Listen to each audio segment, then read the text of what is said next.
Tak bisa diserang dari sisi integritas dan rekam jejak, Anies Baswedan diserang utang 50 miliar yang viral di media. Mengapa?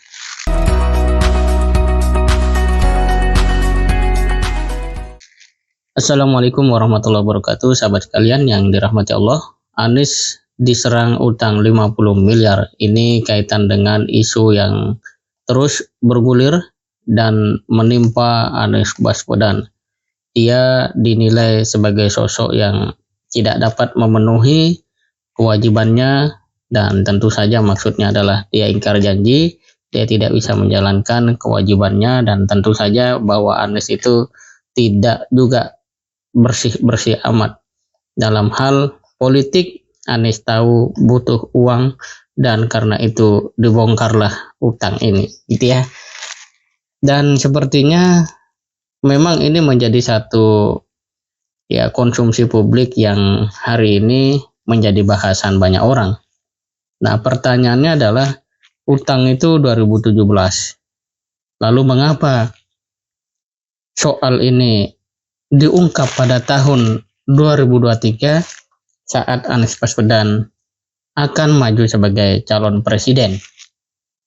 Kalau kita bicara momentum, sisi waktu, tentu saja tidak mungkin ini berlangsung tanpa sebuah agenda politik tertentu atau maksud-maksud tertentu dan juga landasan atau latar belakang tertentu. Oleh karena itu, memahami berita ini kita mesti melihat secara objektif dan adil. Ya, mengingat kalau soal utang ya harusnya dibahas secara privat bagaimana utangnya dilunasi, begitu ya. Tetapi ini malah dihambur ke ruang publik. Apa maksudnya? Gitu. Kan bukankah lebih baik Sandiaga menagih kepada Anies bagaimana 50M-nya itu terbayar? Kan begitu mestinya. Nah, ini apa untungnya ketika diumbar ke publik? Ya. Ini juga menjadi sebuah pertanyaan. Dan kalau kita perhatikan seperti yang dikutip detik.com itu, bahwa Waketum Golkar dalam hal ini adalah Erwin Aksa, dia memang membuka soal perjanjian utang piutang itu.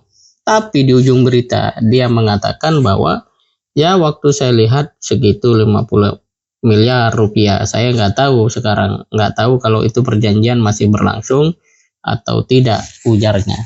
Nah, ini menunjukkan bahwa sebenarnya hal ini hanya sebuah ungkapan fakta yang boleh jadi untuk membuat diskusi antara Erwin Aksa dengan Akbar Faisal itu yang menarik perhatian, gitu ya.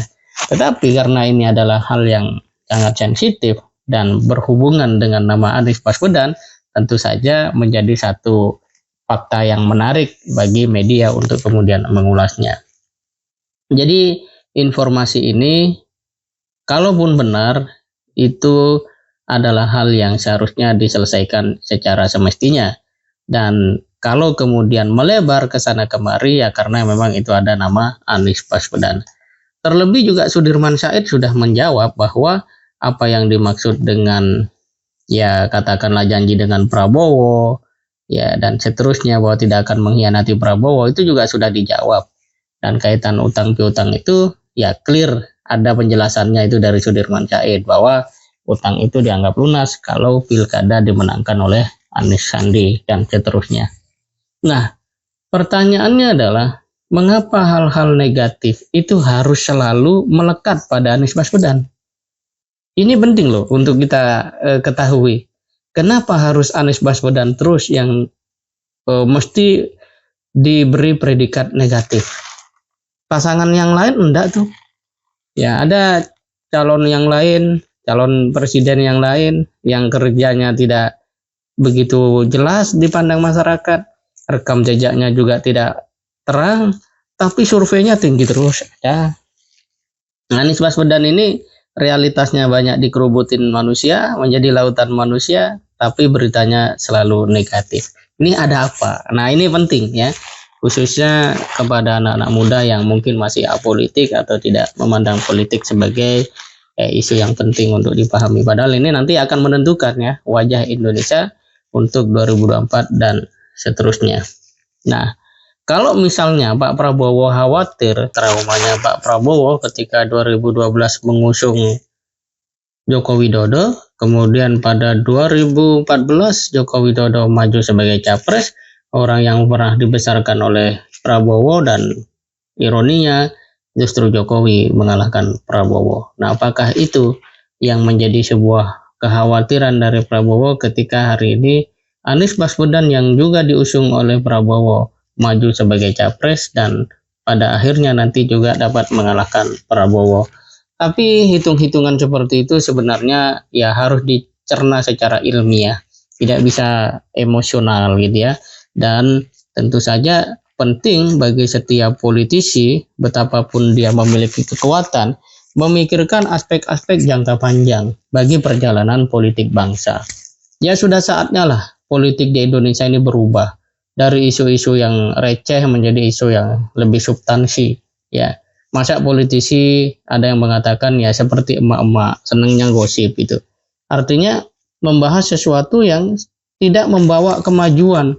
Dan orang-orang yang baca berita dan mengikuti isu ini, apakah kemudian bisa diberikan sebuah jaminan mereka akan semakin cerdas? Ya, janganlah kemudian sesuatu yang sifatnya emosional itu menjadi konsumsi publik yang pada akhirnya cepat atau tidak, ya cepat atau lambat, ini akan memberi pengaruh negatif bagi publik itu sendiri. Ya sudah, kalau memang melihat Anies Baswedan sebagai sosok yang harus menjadi lawan, lawanlah dengan kemampuan terbaik yang dapat memberikan masyarakat itu opsi yang terang. Ya, di saat yang sama ada kecerdasan yang berkembang. Jadi tidak melakukan hal-hal seperti ini terhadap satu atau capres yang lainnya. Seandainya pun isu ini dihempaskan kepada capres yang lain dengan cara-cara seperti itu, ya kalau memang tidak fakta dan perilakunya memang tidak baik, ya itu memang akan dinilai juga oleh masyarakat. Ya, nah ini politik emosional seperti ini sudah saatnya dihentikan. Kita tidak boleh menjadi bangsa yang politisinya justru tidak dewasa. Politisinya ya menganggap bahwa cara untuk menang itu adalah menjatuhkan lawan. Kalau yang tepat adalah kalau Anda melihat lawan Anda hebat, maka Anda harus memacu diri menjadi politisi yang hebat. Hebat dalam segala hal, bukan sebatas retorika, sebatas ya kemampuan menghadirkan citra karena memang punya banyak dana, tetapi hebat dari sisi integritas, tanggung jawab, dan seterusnya. Nah, kalau pola ini menjadi satu kesadaran politisi, maka saya yakin ke depan berita-berita politik Indonesia itu akan lebih konstruktif, tidak seperti sekarang ini, ya. Yang sekarang ini ya kita perlu untuk belajar hingga ke depan tidak seperti ini. Nah, ini catatan yang penting agar kita melihat politik ini sebagai sarana untuk mencerdaskan, mendewasakan. Dan dalam politik apakah kita harus sama? Kan jelas tidak wajib untuk sama. Tetapi bagaimana dengan perbedaan pandangan, perbedaan pilihan, kita dapat saling menghargai, menghormati. Nah, inilah tantangan terbesar yang sesungguhnya menjadi spirit mengapa Indonesia hadir sebagai negara dengan Pancasila sebagai dasarnya. Nah, sekarang bagaimana politisi itu menerapkan nilai-nilai budi luhur daripada Pancasila itu? Kalau memang kesulitan, ya ambil saja akhlak Islam dalam berpolitik. Apa sulitnya? Dan tentu saja mengumbar aib ya atau sesuatu yang seharusnya diselesaikan secara pribadi menjadi konsumsi publik adalah satu tindakan yang tidak bijaksana. Semoga bermanfaat. Assalamualaikum warahmatullahi wabarakatuh.